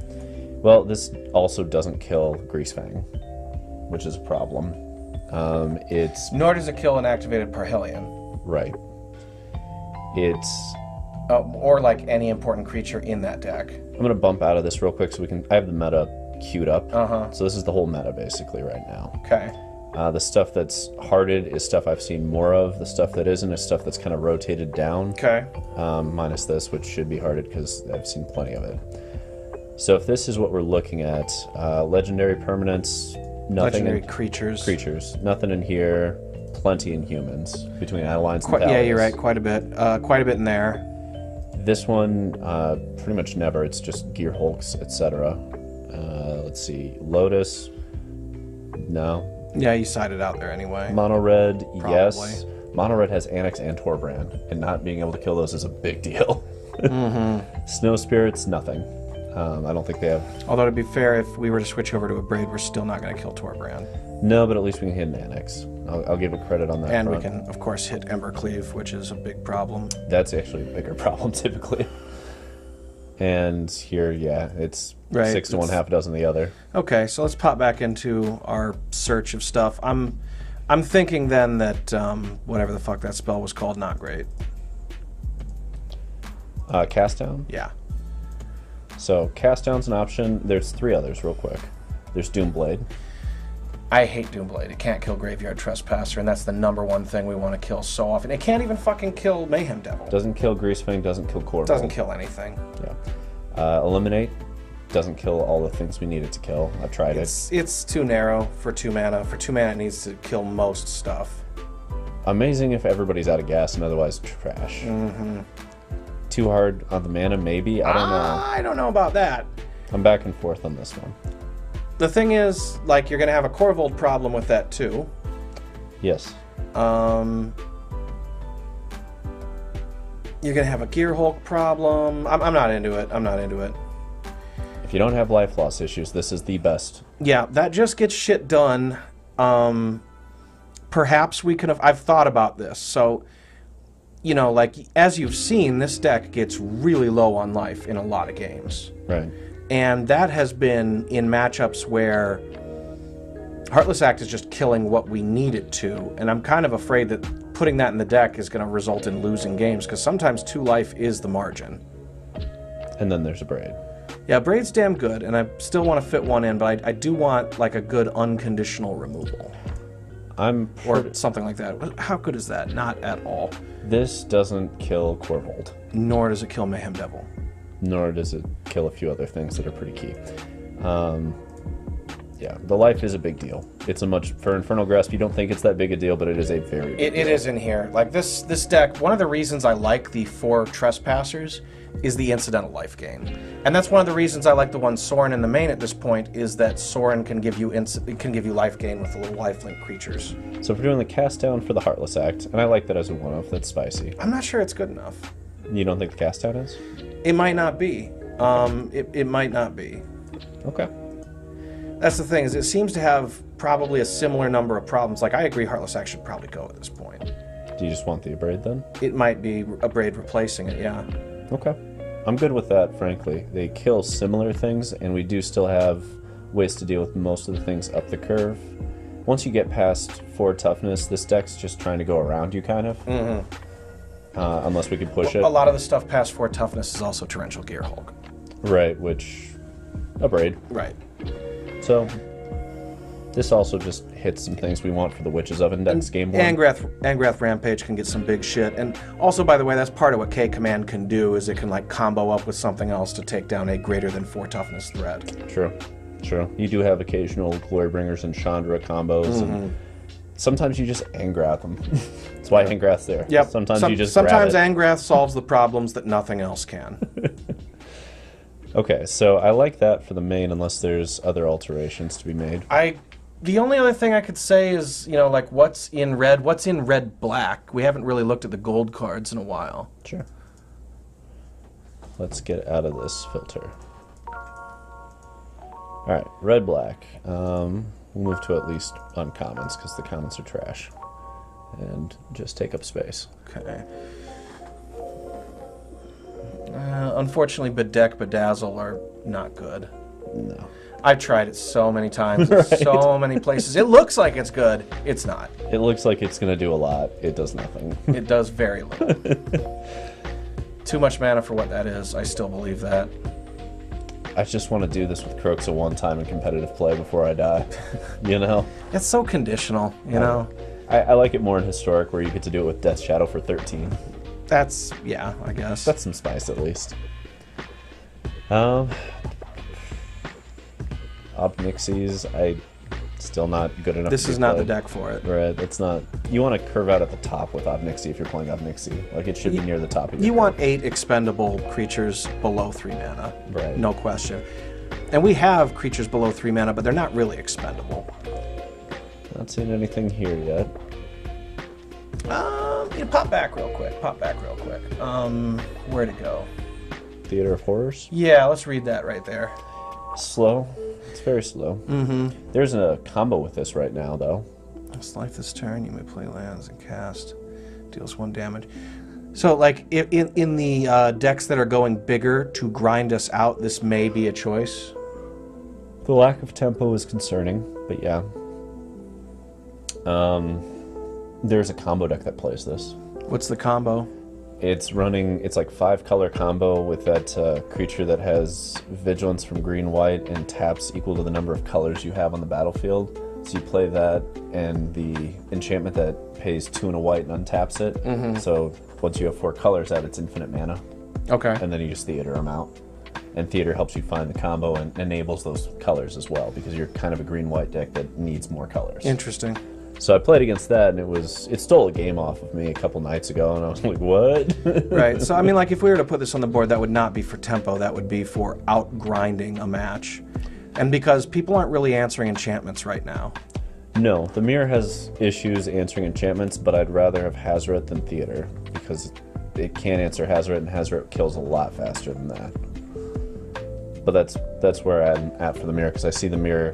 People are into Glorybringers now. No, the mirror, I absolutely agree. I'm talking about decks that are going, like, grindier than this can go. And considering ways to, in games 2 and 3, go grindier than it has the capability to at present. That's something to keep in mind. Fair. Let's see. Immersturm is always interesting, but I don't think it's good enough. No, it's not. It's not the deck for it. Scorpion God is always consider, like, it would be competing with Planeswalkers. Right. Always intrigues me, still probably not correct. Totally not good enough. Yeah. Not even close. There's always more Angrath, but... 1's the right number. Cut Ribbons is interesting, but usually other removal's just better than Cut. Yeah. And that takes us to the bitter end of that. Well, there was that Orc thing. Oh, the Orc of Undeath? I've tried it like 3 or 4 times. So what does this fucker do again? Enters the battlefield, and you can lose life to kill things. I'm not into that. Return creatures, they gain haste. What are we returning? Maybe Croxa, but... You need so much mana to make this good. Yeah, that seems okay in a deck that, like, starts doing shit at 4 mana. Right. Although at the same time it, like, wants low curve stuff. Yeah, that's sort of the problem with that, isn't it? It's just awkward. I've never seen a deck run it successfully. I've seen a few do cool things. It was really fun in draft, but... Yeah, I played some random bullshit games with it. It's a fun card. Right. Alright, any other updates on the sideboard before we continue? I'm just trying to think what other choices we might have to deal with decks that are going big. Like, what is over-the-top card? Like, what can we do at 6 mana? Let's take a look at that. Let's look at 6+ mana options for us in multicolor, colorless, and our colors. Alright, so, going down the big train here. Still love this card. Still not good enough. No. Command the Dreadhorde. Our life's never that good. No, it's not good in this deck either. Not the right deck for Citadel. Not even close.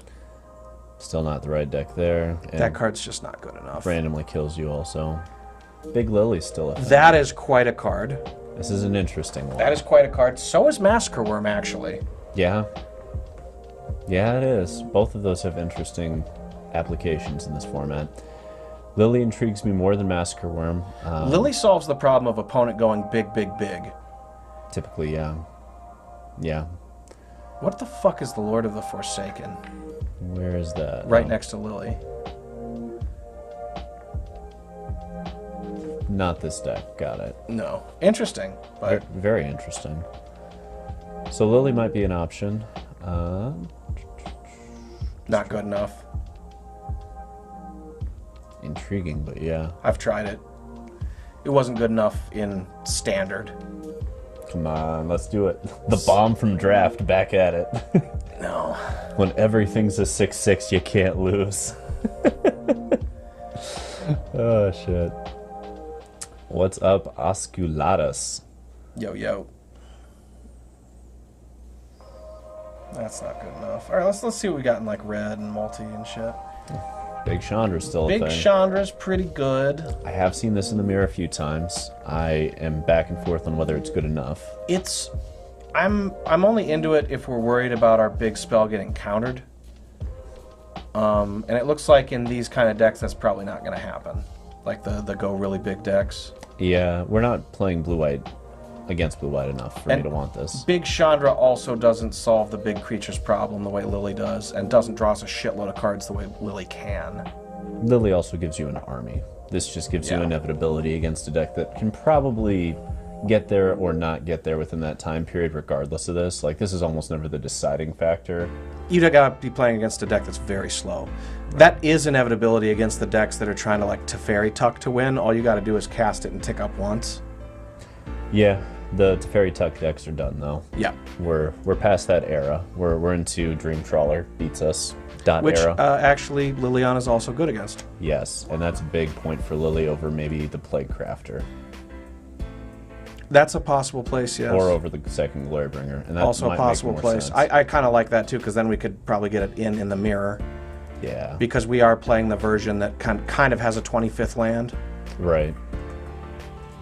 I like going a little bit bigger. What about Godzilla? What the fuck does that even... Oh, Yadaro. Yeah. No. I had to get the alt art. It says Godzilla. God damn it. No, it's so spicy. Have to go for it. Legendary dinosaur turtle. I know. I love it. I love it so much. Okay. What are we getting multi... What the fuck is Rakdos the Showstopper? Flipping coins, baby. No, I'm tempted, but I know better. What is Olivia Crimson Bride? Okay, this is kind of wild if this gets going. Interesting. If they don't answer it, it's great. It's not in here because Chandra answers it.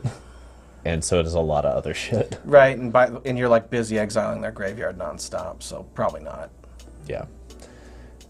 Yeah. Well, it's from your graveyard, but they are probably hitting yours. Oh, okay. Well, same score. Yeah. This isn't the deck for this. Not even close to good enough. Captive audience. That's you. That's all of you watching right now. No, they Captive can bail. audience. Oh, they can. Don't tell them that. Not good enough. Yeah. Let's check the colorless side, right? Right. Ugin.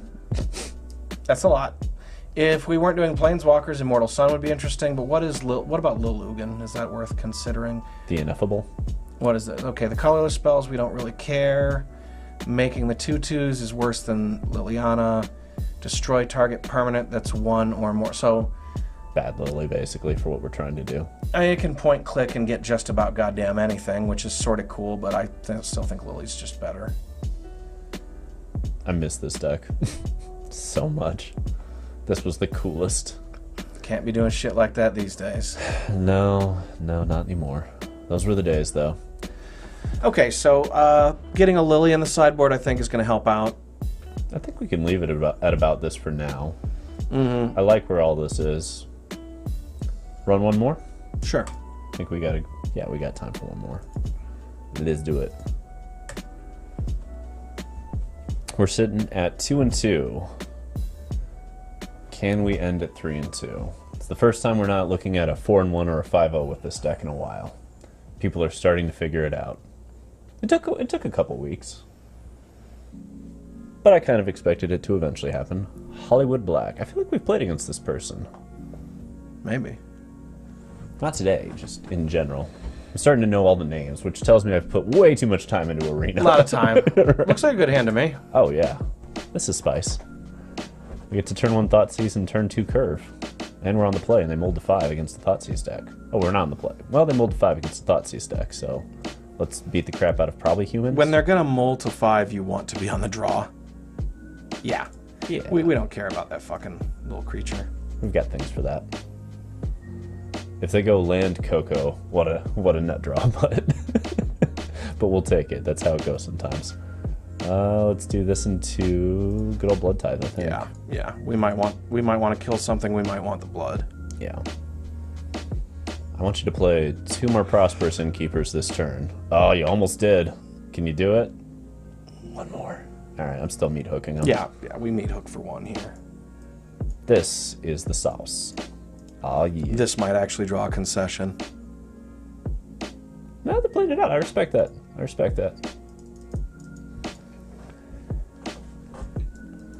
I guess they get to bring back the Luminous Phantom. Yeah, it's going to take the whole damn turn to do.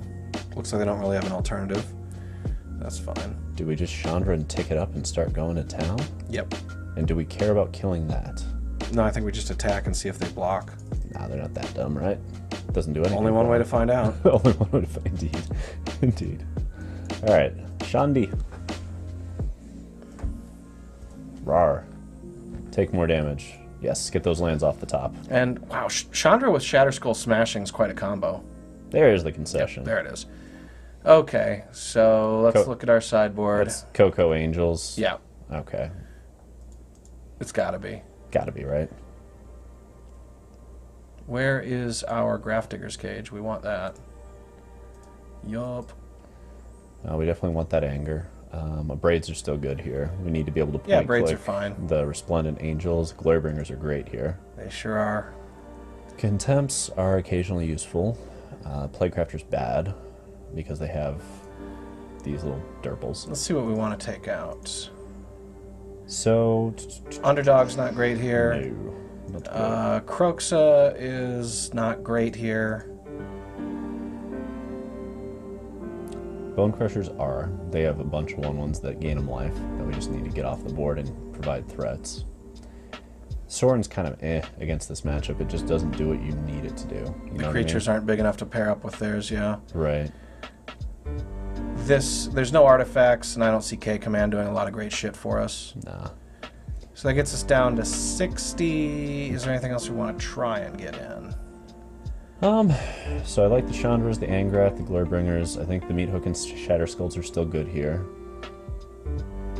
There's going to be late games. I don't think the second Meathook is worth it. No, I wouldn't even have it in the board, actually.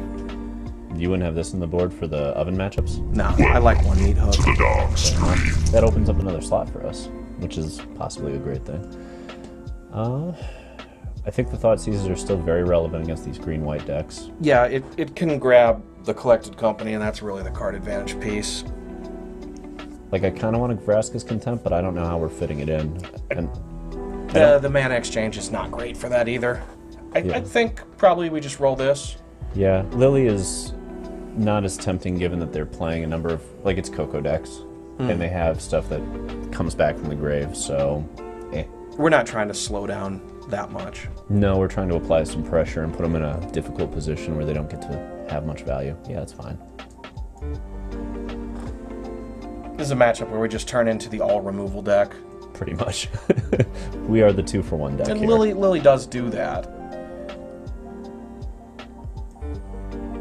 Ah, so you think you're getting that? Nope. Hell to the nah. And perhaps we'll see that Lily is the way. For example, I could see it perhaps over one of the Graveyard Trespassers, actually, because the graveyard doesn't matter so much in this matchup. I agree. And the lifelink is not substantial. I think it has to be Fable. It is. We need land drops. We need Chandra next turn no matter what. And we also have to kind of hope they don't go land Coco, Valkyrie, Valkyrie here. Because if they do, that is enough life to put us out. But they're pausing. Always a good sign. Means they might be sitting on a Skyclave apparition. Oh, they just missed a land drop? What the fuck? Okay. Alright, Trespasser's going. Yep, Trespasser's not great here. I don't think we're going to get time for Blood Tithe Harvester. I'm back and forth, because if we get to that, it soft locks them, right? And Oh, they don't right, have we've got it kind of going, you're right. But is it the Chandra, the Abrade, or the Bone Crusher? I think it's the Abrade. Yeah? Okay. Let's do that. Awkward. Although this can trade out with that. Let's do a Thoughtseize first. Oh, hang on. I think we might want to just attack and see if they block, because if they block, we Bone Crush that fucker. If they're holding this up, I'm really worried they have something to protect this sitting in hand. Which we can deal with right now. But if we do that, in the world where they don't block, we just use all our mana to play Chandra and then kill that. Riskier, but we can go that line, yeah. Alright, let's go that line. Worst case scenario. Even if they can do something about it here, then we drop our Blood Tithe Harvester. Right.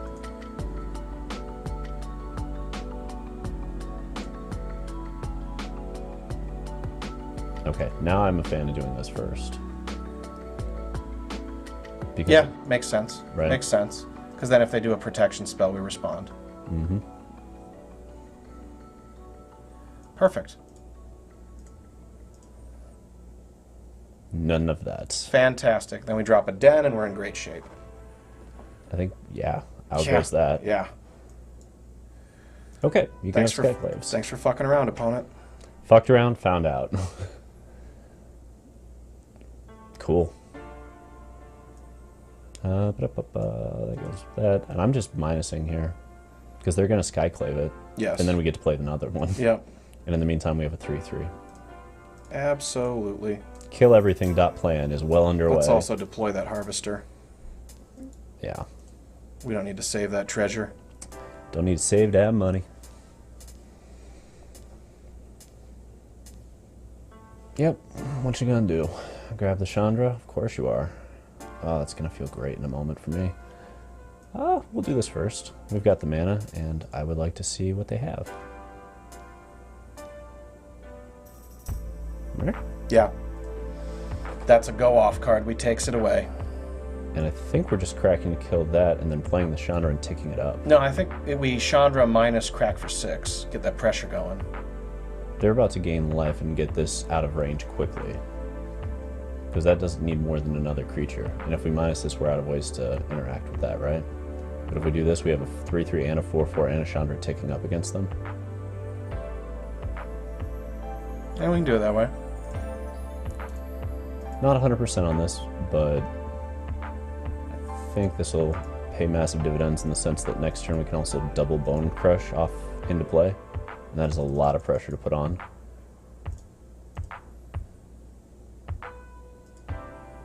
And in the grand scheme of things, that's just 1 damage less than the attack would have been. Right.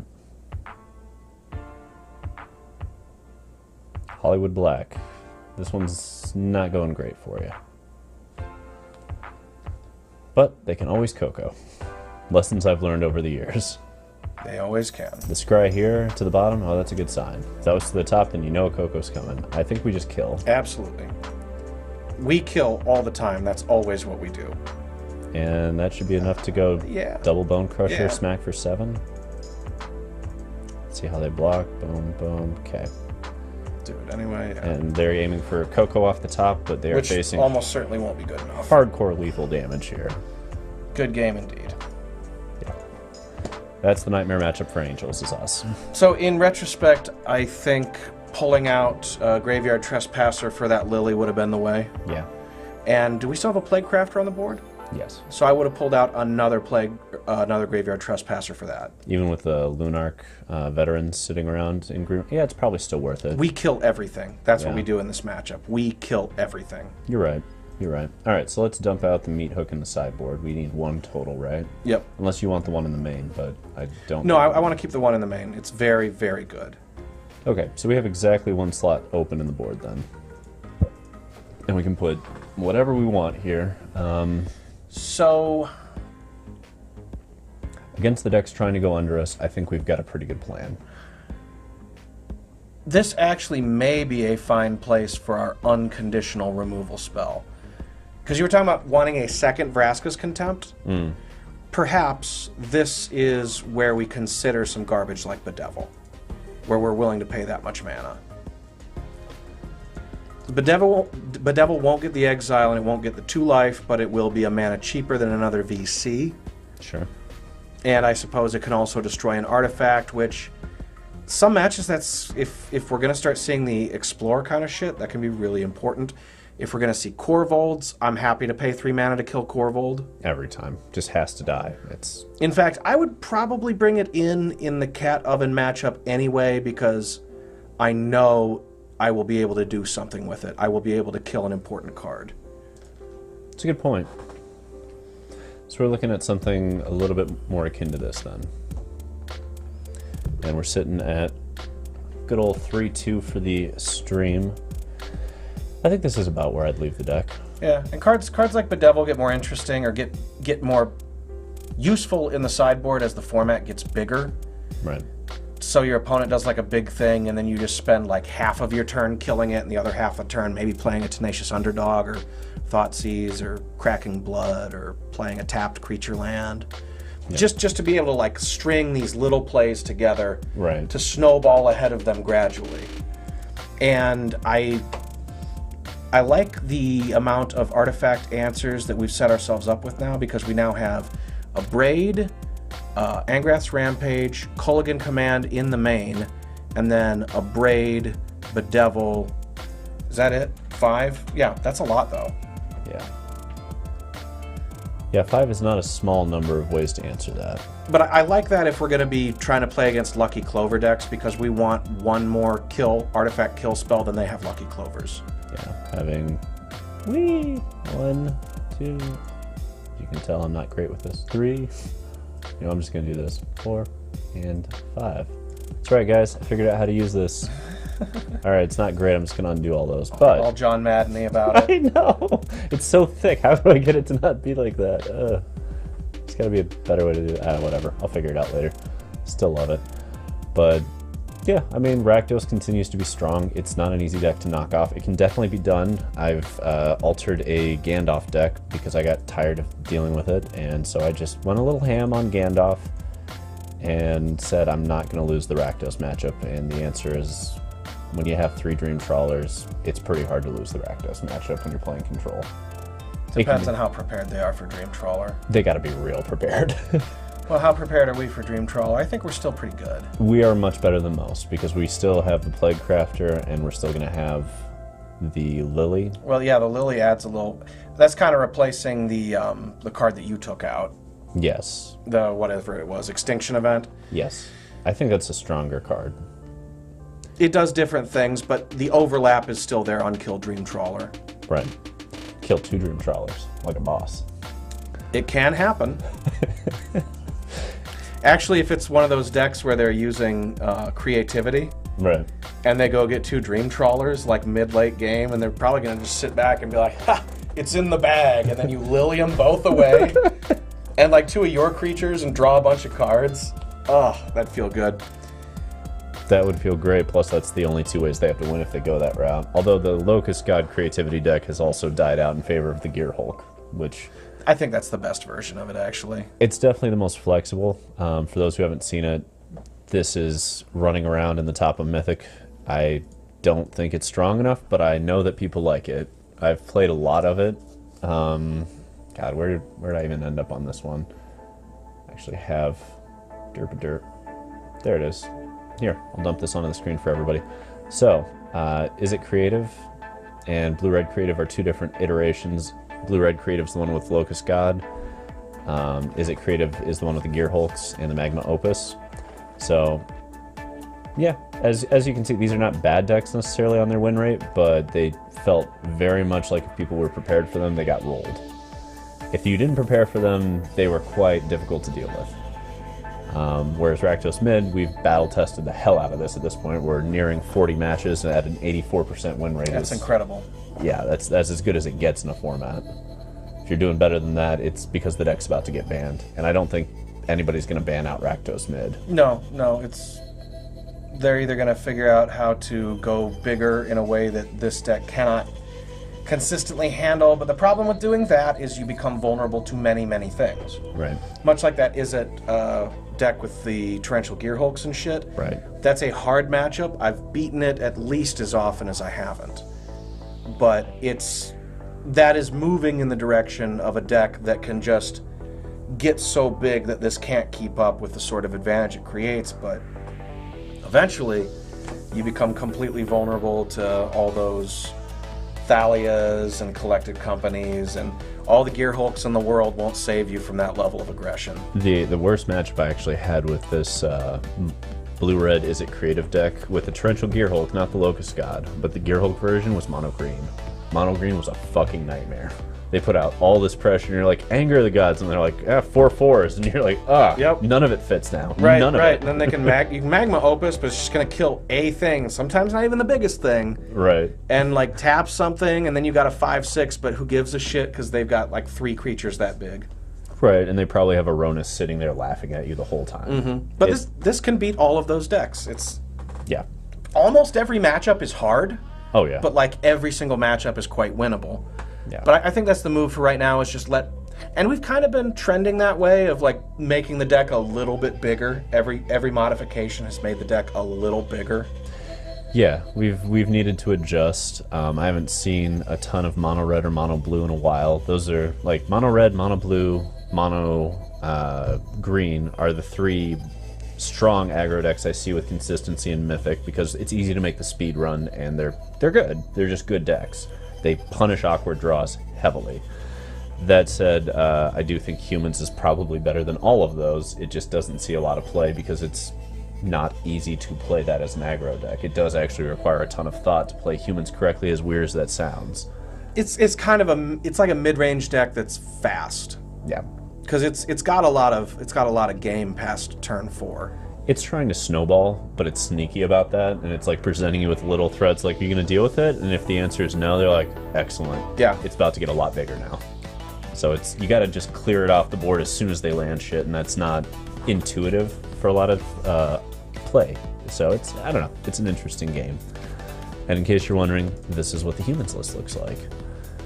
Yes, I know a lot of people are on Abzan. I fundamentally don't agree with it because they're not playing 4 of these, and this card's amazing. It pairs up really well with Thalia, it pairs up really well with Luminarch Aspirant, it pairs up really well with Thalia's Lieutenant, with the Dauntless Bodyguard, and in some circumstances with the Hopeful Initiate, just to have the ability to remove counters and blow shit up. It's much better than it looks like it is. Yeah. This Humans list is streamlined. It's not where it needs to be at all. This is just draft number 3 of we need to play the best cards kind of vibe. It needs tuning. Somebody else will tune it. I'm sure there's a pro out there that really wants to get going on it. Probably Raphael Levy. I think he was messing around with this at the last Big Explorer event. So shout out to him. He had a different list, but narrowly missed day 2 with his. Not my style, really. No, not mine anymore either. My style is very much Gandalf, but I like Rakdos Mid. We both at least agree that Rakdos Oven is for trash people.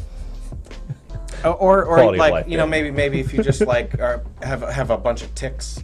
Like the card flippy people, where you just gotta be Maybe this deck's great for them because like clicking all the time could replace that sort of tactile thing where you just want to be doing it.